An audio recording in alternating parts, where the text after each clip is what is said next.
I found myself successful in all the ways that society deems you a success, but I was internally, I didn't feel like I had purpose. I didn't feel like I was really enjoying what I was doing, all of that stuff. And then my friend died, and it really kind of woke me up out of a kind of a sleepwalk, for the best way I can describe it. And I started to kind of think about what else might I do, and it was hard because I had this successful business, which I called the golden handcuffs.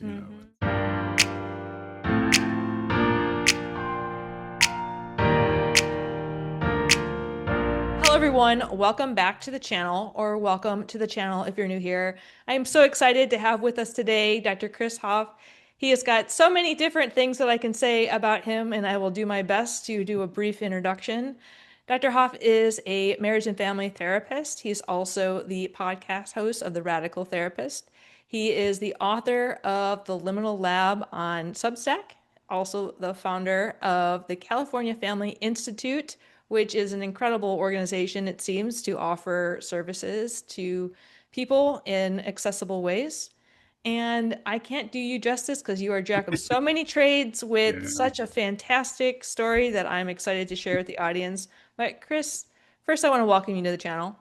Yes, thank you, Jillian. I appreciate the invitation. Yeah. And what else would you like to share about yourself?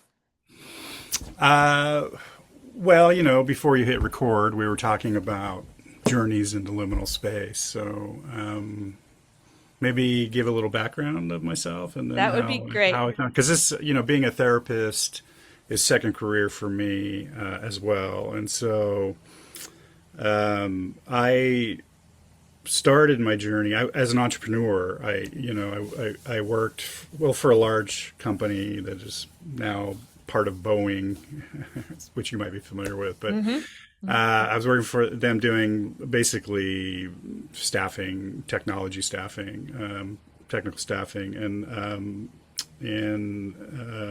so then I was doing that, and I decided I wanted to go out on my own, and I had a couple of people that I was working with at the time that wanted to join me. So we started off on our own and did that entrepreneurial journey, and we met with a lot of success. Actually, we grew a business. It was quite successful. I was kind of living the dream in a way.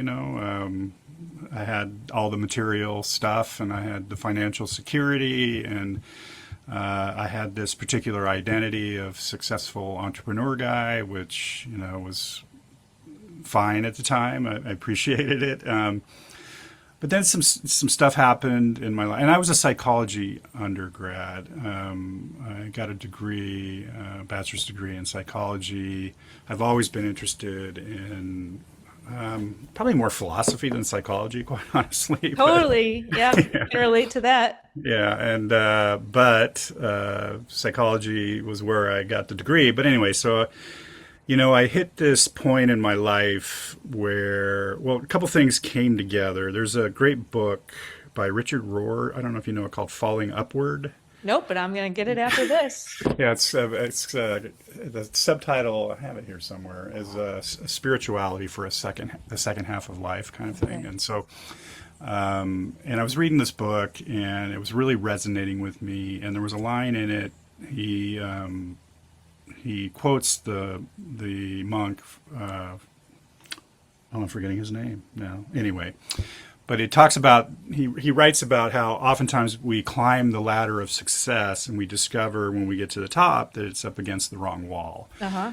Yeah, and so that was going on at a particular time, and then at the same time, I had a friend of mine die by suicide, and so these kinds of two things came together at a particular time, and I was really taking stock of my life. I found myself successful in all the ways that society deems you a success, but I was internally, I didn't feel like I had purpose. I didn't feel like I was really enjoying what I was doing, all of that stuff. And then my friend died, and it really kind of woke me up out of a kind of a sleepwalk, for the best way I can describe it. And I started to kind of think about what else might I do, and it was hard because I had this successful business, which I called the golden handcuffs, and Mm-hmm. so and I know people might relate to that now. I mean, oftentimes when I'm working with people navigating liminal space, the number one defuturing force, the one that kind of forecloses possibility, often is money. Like how it's kind of this double bind. Either how am I going to make money is often the main one, but also there's this morality around money. Like, am I a sellout if I do that too, or Yeah. something? So people get caught in this kind of double bind. But anyway, so I remember I spoke to the dean of my psychology program at one time, and I said, I'd really like to be a therapist, and I never forgot it. And she looked at me and she said, Chris, if you want to, you'll find a way. And so anyway, make a long story short as I can, I ended up going to my business partners and saying, I can't do this anymore. I'm going to go back to school, go back to grad school, and I'm going to become a therapist. And and that was right. They had a hard time understanding it because it was a successful business. We had all the stuff going on, and they couldn't understand why I would kind of walk away from that. And most people didn't, other than my wife, but she knew she had the inside view of what was happening with me, and so. Mm-hmm. But most people, I think, some people would say it to me. A lot of people didn't say it to me, but I'm sure they were thinking it. Like, what are you doing? Uh-huh. Yeah. And so anyway, so I left, and you can interrupt me at any time, by I the way. love this. No, Okay. I'm all Okay. in.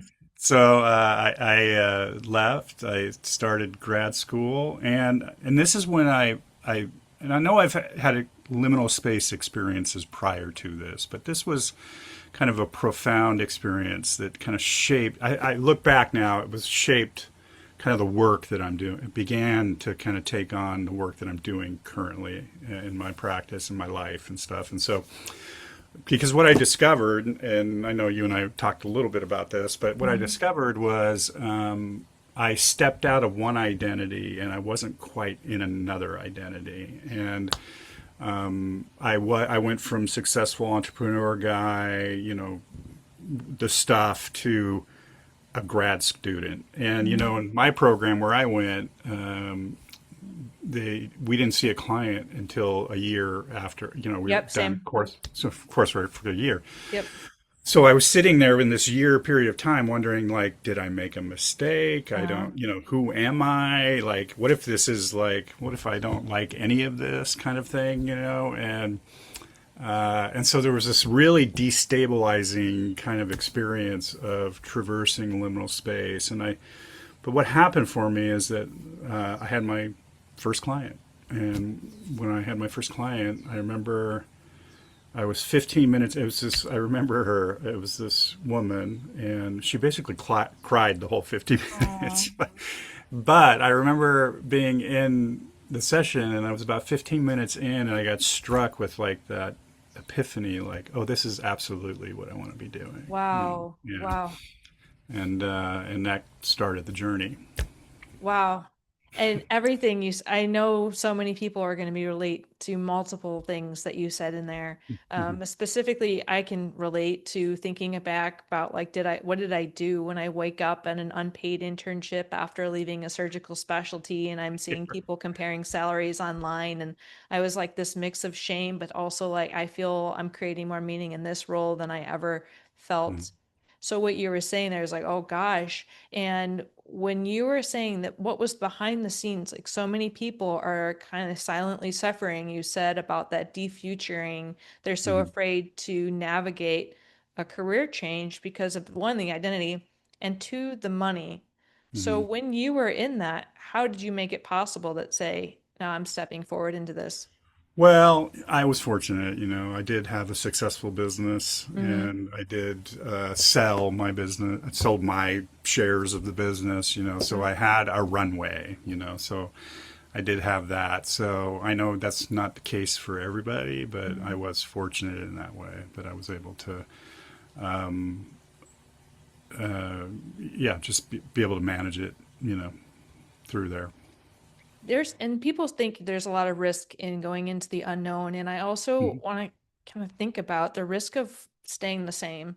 If you imagine yourself not making a change, where do you think you'd be? Oh, that's a good question. I don't, I don't know. I don't know if I'd be alive. I don't know. Right?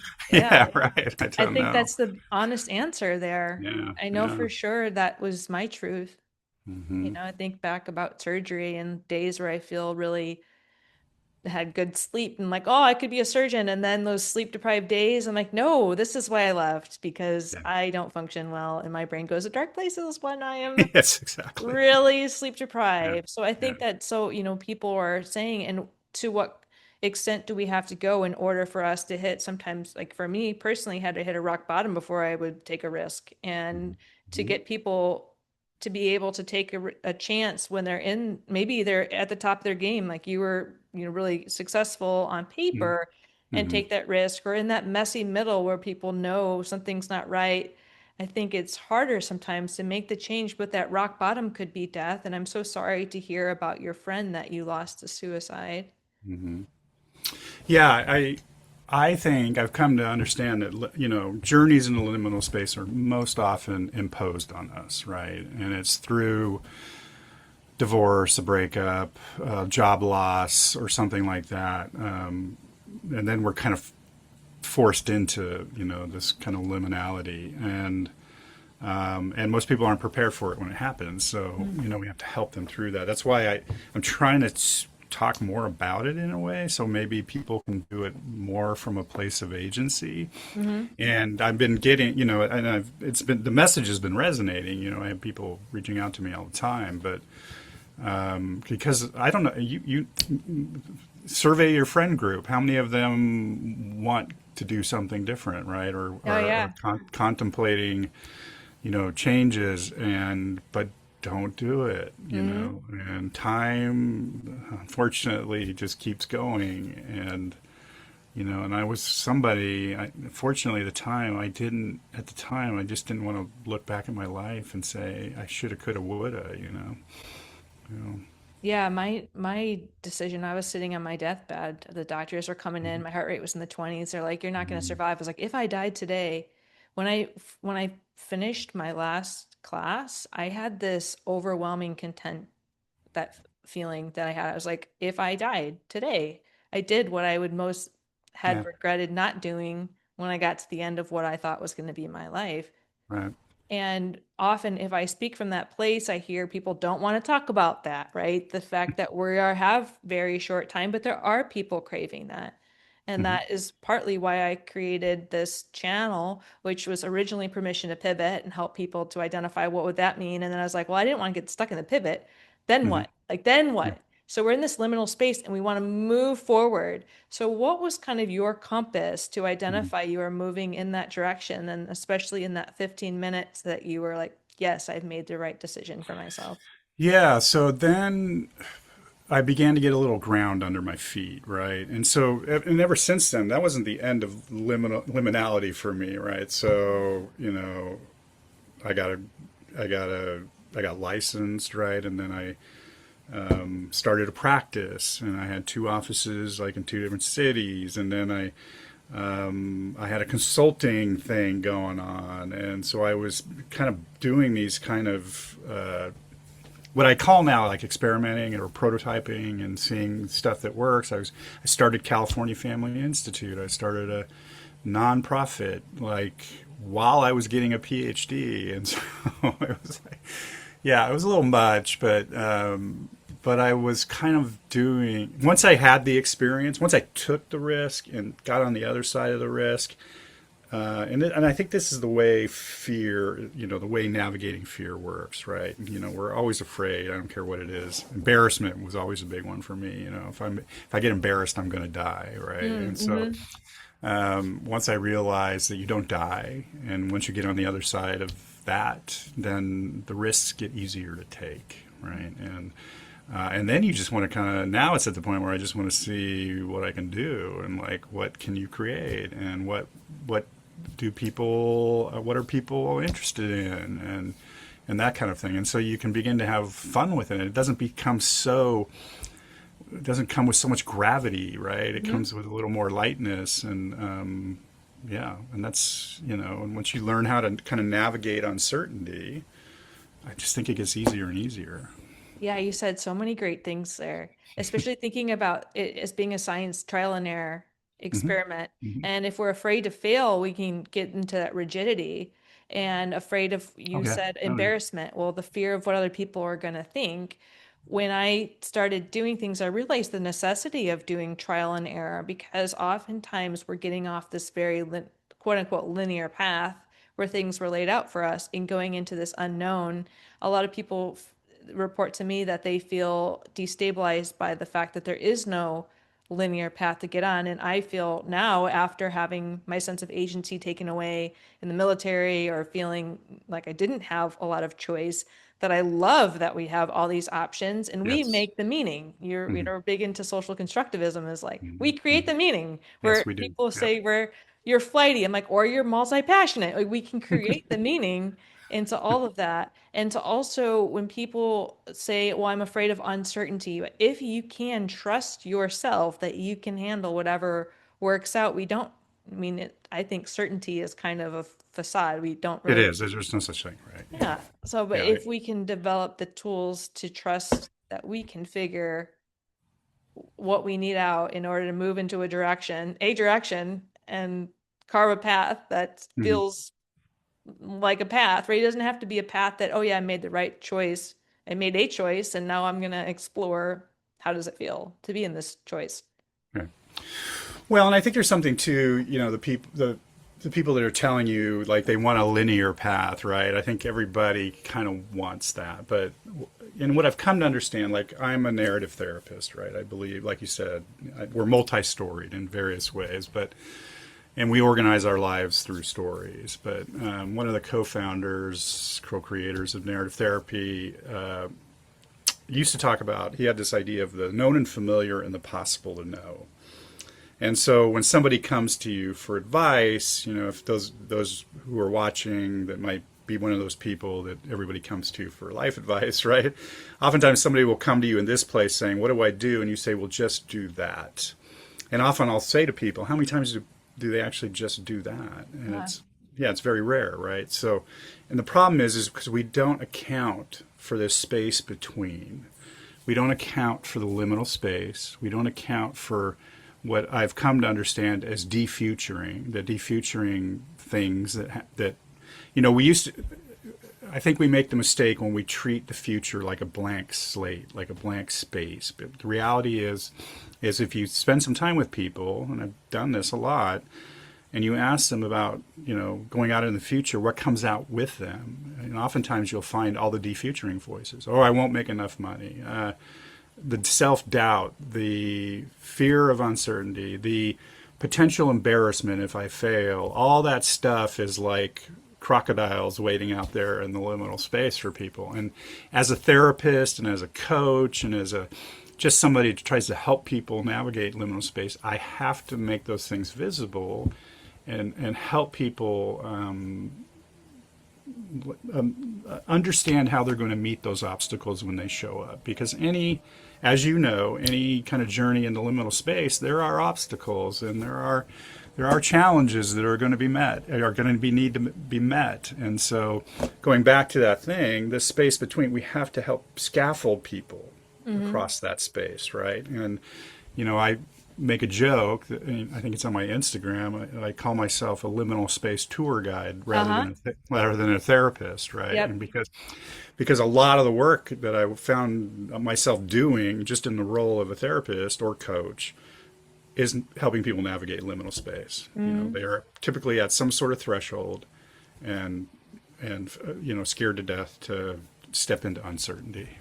I love that part of your Instagram too, the liminal space tour guide, because I Yeah. think during that time there's so much, as you mentioned, fear, there's some blind spots to try to navigate Yeah. that. For Hmm. me, I was very isolated after I left surgery. I had 3 years where I actually got much worse before I got better because I had all these internalized beliefs that I was worthless without being a surgeon. I was lost and taught not to ask for help and was Right. isolating. And the Right. shame, of course, in isolation was going off the charts and I was just getting worse. And not Hmm. until I accepted a guide did I start to be able to kind of feel some sort of stability. And once I shared my story from someone to someone, like if I was sitting across from you and you were understanding, you were compassionate, that's where the shame would just started to go away and to dissipate, and I could start to see a different future.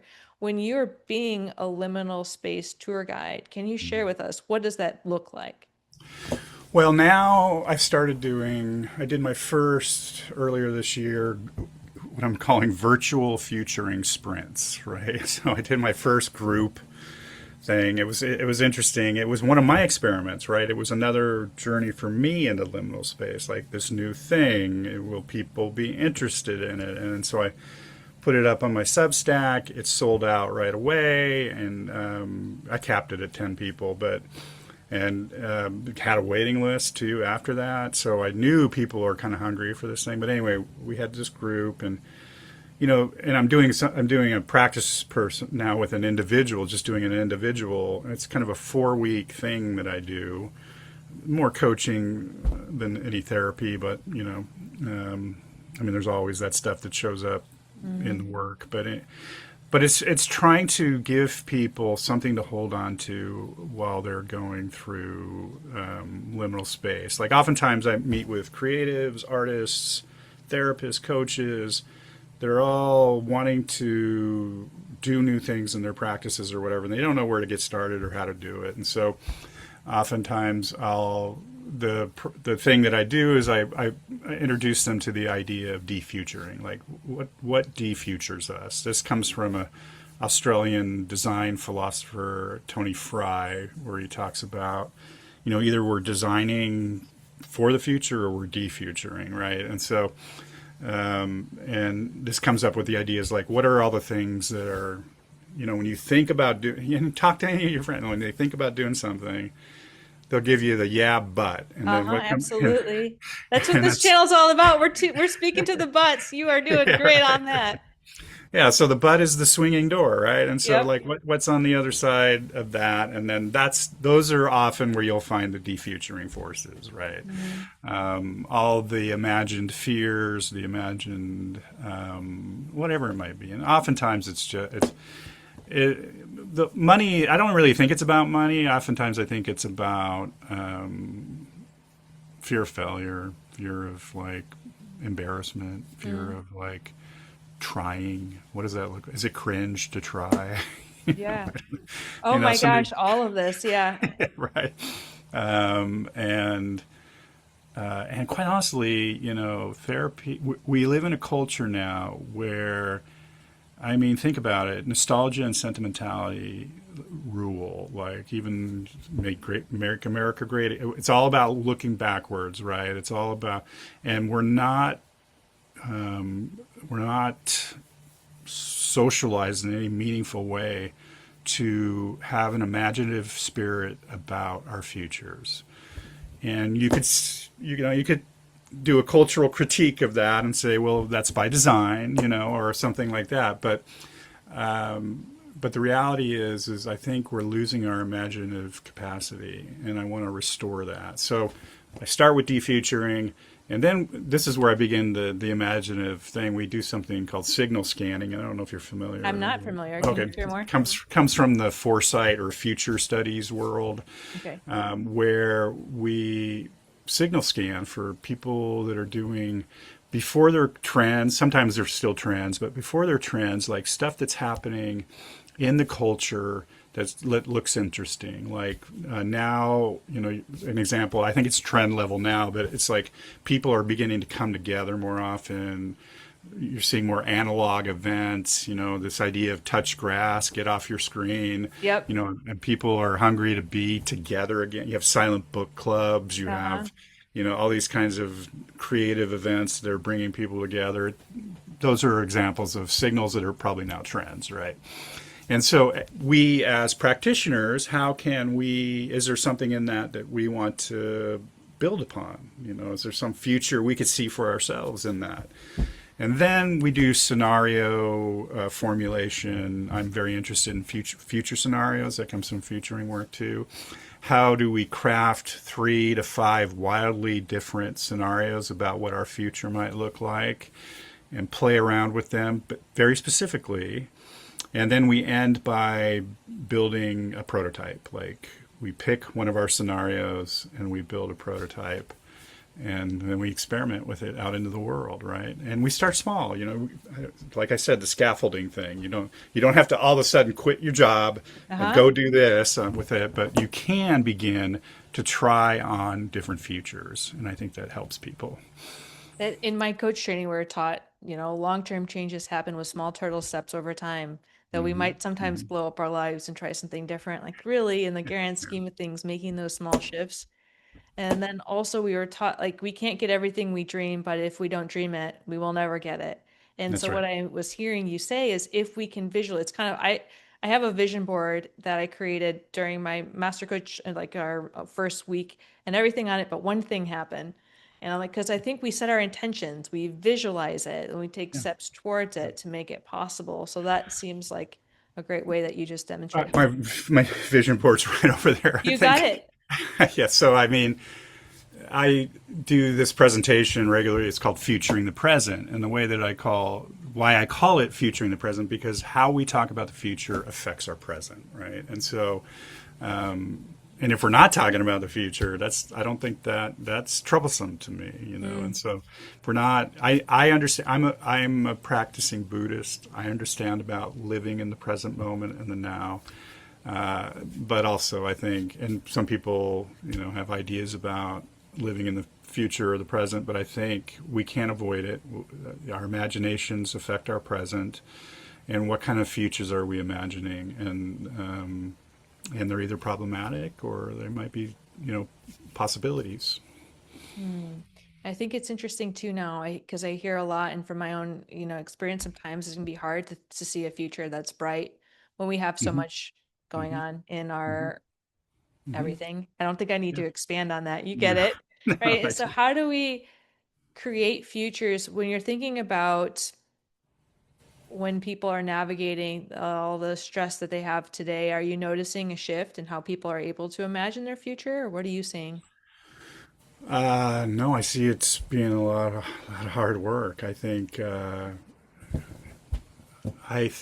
one of our jobs, and I say ours because you're a coach and a therapist as Hmm. well, Yep. is how I think one of the imperative jobs right now is how do we help people develop negative capability? What John Keats called the old poet, called negative capability. How do we help people tolerate uncertainty? Hmm. Because the draw of the known and familiar is magnetic, right? Once we get out into, and I don't know what your experience was, if you've tried to go back to the known and familiar. It's like, or I have another visual that I use, like the comfort zone and where the magic happens, Yep. right? It's Totally. it's hard, and the two do not touch, right? Yeah. It's Yep. hard to escape that comfort zone, and when things get a little hairy, you want to go right back to it, Absolutely. and so I've also learned, like in the therapy world, like what gets called self sabotage, or that person that keeps going back to the toxic relationship, or whatever, or relapse. All of Mhm. that is like just going back to the known and familiar. Because we know, even as bad as it might be, we know what it looks like, tastes like, feels like, right? Yep. And so we can't blame the person, but we can blame the known and familiar, right? And if we can see it in that way, I think we can have a little empathy for the person that might be going back to some toxic stuff, right? And understand that traversing liminal space is hard work and Mm. can't be done alone. I would also argue that too. I mean, like you said with your shame, I don't. The people I train and supervise have to hear it all the time, and it's like I always say, I don't care what the problem is; it grows in isolation, Oh, right? totally. Yeah. Yeah, and so I think we need fellow travelers when we're in the liminal space, and those are some of the projects I'm trying to create. I think evolutionarily too, it's so interesting that a lot of our culture really pushes us to be independently successful when we're not really. We can't, like, none of our success is really created in isolation. And it's, No, no, and these. the people that get held up as the captains of business, right? Like they're just this brilliant. The story erases so many people that, like, if we really did the research, erases so many people that helped these folks get to where they were, right? Yeah.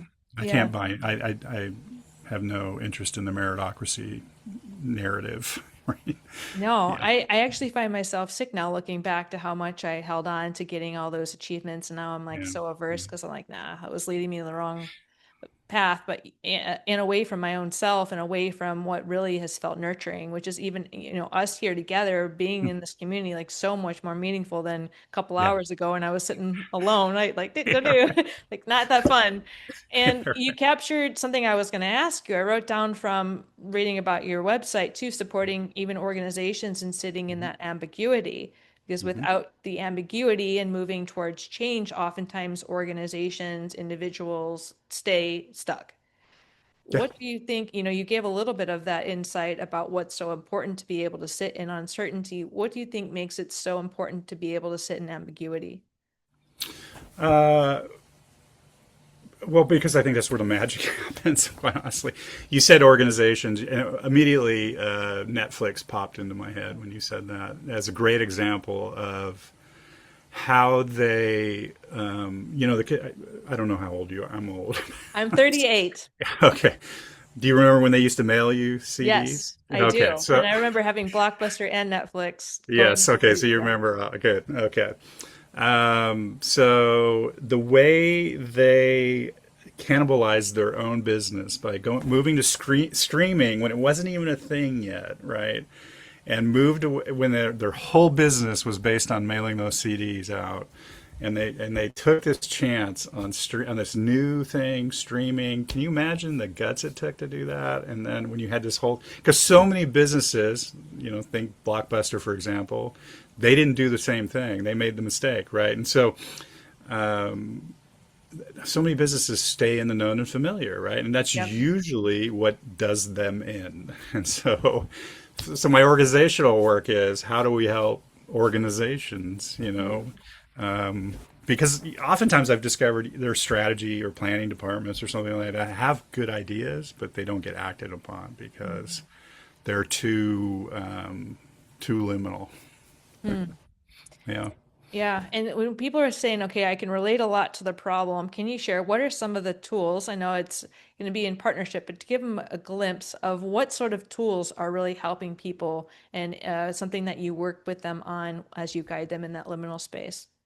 Uh, what tools? What would be the tool? Well, my main method of tools is questions, right? I do believe good questions are interventions and they open up space and they point to ways of being, or ultimately, in the face of uncertainty, who might you be, what might you do? And those are the kind of primary questions to me, because oftentimes when people enter uncertainty, they feel like it's happening to them and they don't feel like active agents, or they don't feel the personal agency that they can access in those spaces. So in my program, or I call it if it's a program or whatever, the coaching thing that I do with like the future sprints and stuff.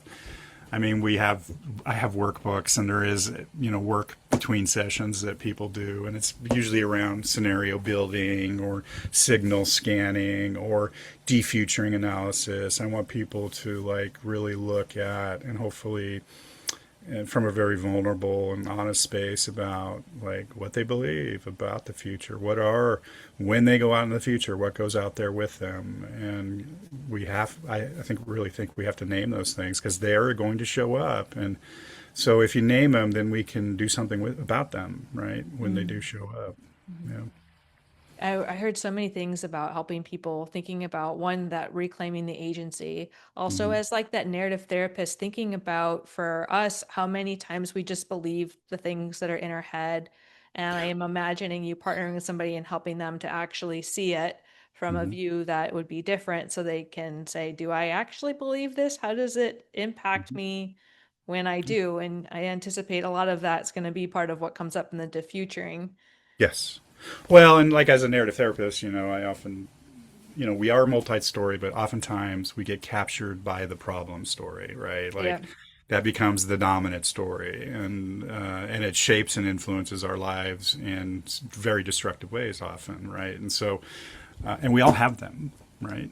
We all have them, and so when people come to me in those particular ways, there's a problem story or two that's sitting in there and trying to shut down any kind of movement. So we have to attend to that. Well, I know that I could keep you all day and I won't. But thinking and reflecting back, what are some main takeaways that you think are important for the audience? Everything is important to me, but I just want to think top of That's right. mind. What comes across as main So, takeaways you'd like? well, I think the main thing is you don't do any of this alone, right? Try to, I mean, we live increasingly in a culture that's trying to separate us and isolate us in various ways. And it's easy to do. We have phones. We don't have to, like, holding up my phone, we don't have to like, we have Chat GPT for our questions. We have all this kind of stuff, but I think you don't have to do this alone. And I would argue it's near impossible if you try. And that, I know it's scary being at a threshold and looking down into the void. I know that's scary, but the magic's on the other side. And there's a great quote by a Buddhist monk that said, "The bad news is you're falling and you have no parachute. The good news is there is no ground." Yeah. Wow. So you just have to be okay with falling a little bit. Wow. That is quite an image. I always thought too, thinking back, part of my shift was thinking I felt this uncertainty used to be this black space of doom to me. And Mm, then now I see it more as that blank white canvas. Like we can be yes. excited about it. We like, wow, I'm not restricted to the things that I thought were essential. And now what? And you said the importance of not doing it alone. So with that being said, how can they best connect with you? With me, sure. Well, I have a website, drchrishoff.com. You can go there. And of course, I have a Substack, Liminal Lab on Substack. I'm on Instagram at Dr. Chris Hoff. And yeah, those are. And if you be in the California area and you're looking for low cost individual couple or family therapy, come to californiafamilyinstitute.org. And yeah, nobody's turned away no matter what they can afford. That's incredible. Yeah. Well, I'm going to have all of those links down in the description. Yeah. I have appreciated every moment of this conversation. Thank you so much, Chris, for joining me today. Thanks, Jillian. I enjoyed it as well. And yeah, hope to cross paths again soon. Likewise, likewise. And for the audience, if you have any questions, reflections, or takeaways, we love to hear from you. So make sure to drop those in the comments. And thanks for being here.